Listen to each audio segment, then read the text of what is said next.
Hi guys, welcome back to Screen Addicts, the YouTube channel. Bersama gue Albert dan ada Karissa. Kita akan bahas sebuah series yang mungkin masih underrated dan masih banyak orang belum tahu. Tapi ini menurut gue hidden gem sih di Netflix dan kalian harus nonton ini. Judulnya adalah Teenage Bounty Hunter. We're gonna need alibis. Your kids, they're good. Good job. Yeah. Well, we will see y'all at home. Please don't do that.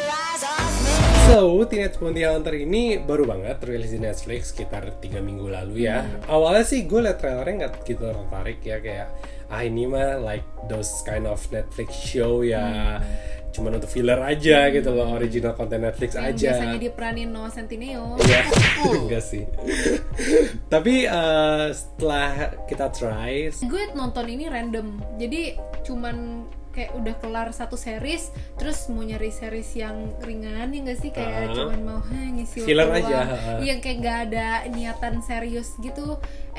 Jadinya kepincot. kalau gue sih emang udah pingin nonton, cuman kayak setelah lihat trailernya kayak nonton nggak ya gitu loh. Akhirnya dia nonton duluan, terus kayak kayaknya seru nih gitu kan. Akhirnya gue nonton juga dan seru ternyata. Satu episode pertama sih lumayan seru ya.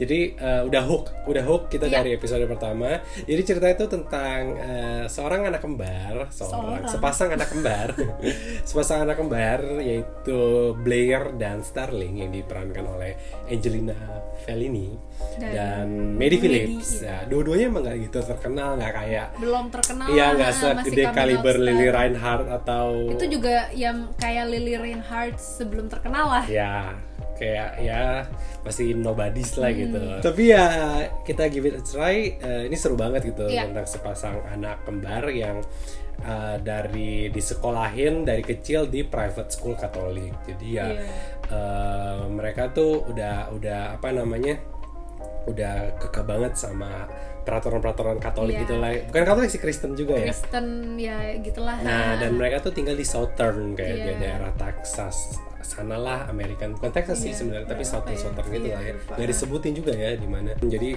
aksennya kental banget Southernnya itu ya. Yang dominasi orang kulit putih Betul, gitu ya. orang kulit putih white supremacist gitulah ibaratnya. Terus di sini dia tuh ternyata kan private school nih, pergaulan tuh orang-orang kaya. Dia juga orang kaya, kayak rumahnya aja mansion gitu kan.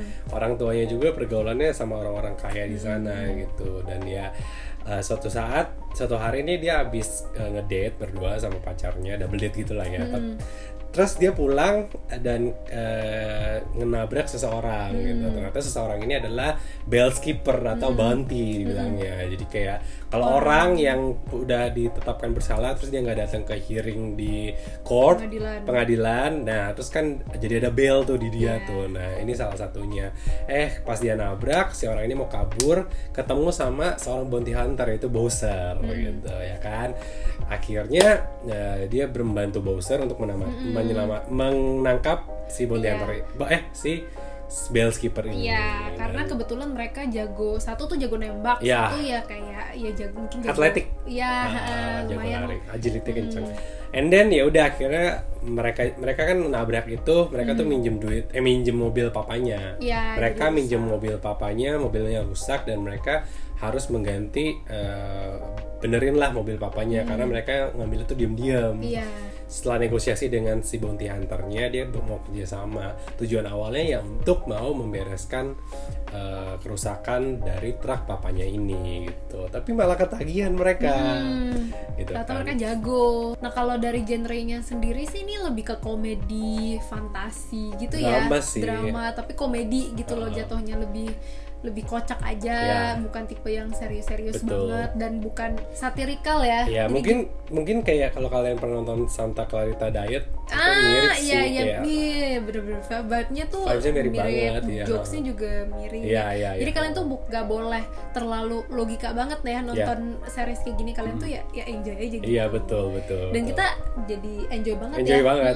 Karena menurut gue sih ya ini kita langsung bahas ya ininya reviewnya. Jadi ya selama perjalanannya mereka sih yang konflik yang mereka berdua hadapi pertama ya dengan sekolahnya ya kan. Yang satu punya pacar cowok yang benar-benar Katolik banget. Udah Si pacaran Luke, dari kelas 5 SD. iya, yang mereka tuh mau have sex tapi kayak ibaratnya yang cowoknya tuh menahan diri sampai menikah, tapi si Sterlingnya nih, si ceweknya nih bandel banget gitu. And pada suatu hari ya konflik drama sekolah gitulah, teenage konflik yang dikonfront sama ada salah satu bulinya, itu kan yang salah satu rival lah ya. Ya rival benar. Karena mereka tuh sama-sama cewek yang aktif, terus kayak apa sih? Kompetitif. Mereka tuh yang kayak straight A kids gitu lah, yang kayak semua klub mereka join, terus mereka mau masuk Ivy League, kayak tipe-tipe kayak gitu. Nah di sisi lain si kembarannya satu lagi, si Blair itu konfliknya dia tuh pingin have sex banget karena dia cewek horny banget.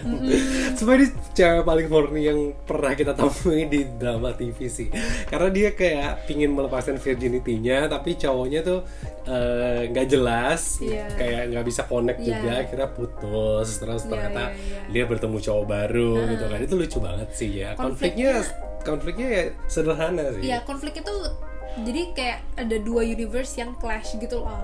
Jadi meanwhile mereka tuh sambil menangkap bounty ini.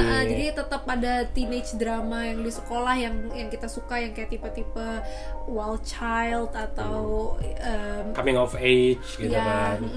Tapi tetap ada sisi lebih serius tapi nggak serius-serius banget, dimana mereka ngejar penjahat, mereka ada masalah, mereka berhubungan. Mereka kayak live double life juga, karena mereka menyembunyikan identity mereka sebagai bounty hunter gitu. Mereka nggak mau teman-temannya tahu, orang tuanya tahu gitu loh. Bahkan pacarnya juga nggak boleh tahu. Itu sih konfliknya. Jadi ya. Tapi konfliknya menurut gue evolve banget ya dari yang gue lihat simple, terus kayak makin nonton makin jauh itu makin dalam dan makin menarik gitu. Karena bukan konfliknya sing evolve tapi karakter development-nya yang bener-bener evolve. karakter development-nya Jadi juga. mereka kita lihat kayak dari awal tuh gue nggak hook banget. Bukan gak hook sih, gue biasa aja sama, karena gue suka awalnya tuh sama Sterling yang karena dia cantik gitu kan ya, dia cantik banget, manis gitu, gemes, dan awalnya gue biasa aja sama Blair, tapi setelah kita melihat beberapa episode berjalan gitu, gue jadi kayak mostly ya lebih suka sama Blair karena karakter mereka tuh unik banget, dan bold menurut banget. Gue script writingnya bagus banget karena dialog yang kayak Blair apalagi ya, itu bener-bener dapet banget sih, lucu banget dan gue nggak nyangka, jujur sih kayak nggak nyangka jalan ceritanya akan berevolve semakin kayak gitu. Dan nggak ketebak nih. Iya, itu nggak ketebak bener, kayak akhirnya sebenarnya banyak banget plot twistnya di sini, bahkan kayak kaget aja gitu ya. Kita nggak mau kasih tahu, kalian harus nonton supaya kalian bisa merasakan itu sih. Jadi ya ini recommended banget sih. Recommended, underrated banget kan, kayak literally sumpah yang nonton masih dikit banget sih. Masih dikit banget, betul ya. Dan kayak mungkin kurang promosi juga dari Netflix dan dari mana-mana. Iya sih. Actually ada salah satu subscriber kita sih yang komenin ini waktu itu di video. Suruh nonton ini gitu. Siapa. Thank you ya guys. Menurut gue sih gue bisa kasih drama ini 85. Iya, gue juga sama. Kita 85, bener sih 85 skor dari kita. Karena menarik banget, makin intrik, makin lama makin intrik. Akan ada season 2 gak nih? Belum tahu sih, belum tahu kayaknya. Coba nanti gue search juga kayaknya belum ada lampu hijau buat season 2. Tapi yang gue paling suka adalah karakter development dan karakternya berasa bold aja gitu. Personality-nya keluar banget gitu. That's why gitu. Itu salah satu yang bikin drama menarik sih, karena personality dari karakternya. Dan isu-isu yang mereka angkat tuh actually lumayan on point gitu. Ya nggak sih, kayak mereka tapi nggak bener-bener nggak serius banget. Tapi ada lebay gitu, mereka ngangkat climate change, mereka ngangkat racism dan lain-lain, kayak the things yang terjadi di kehidupan sekitar mereka itu terangkat gitu loh di cerita-ceritanya. Jadi social issues juga terangkat ya. That's why kalian harus nonton ini di Netflix, cuma 10 episode dan satu episode 40-50 menit lah. Jadi pas banget lah buat ditonton, apalagi saat-saat seperti ini. Nyantai. Alright guys, thank you for watching this video. See you guys in the next episode. Bye-bye. Bye.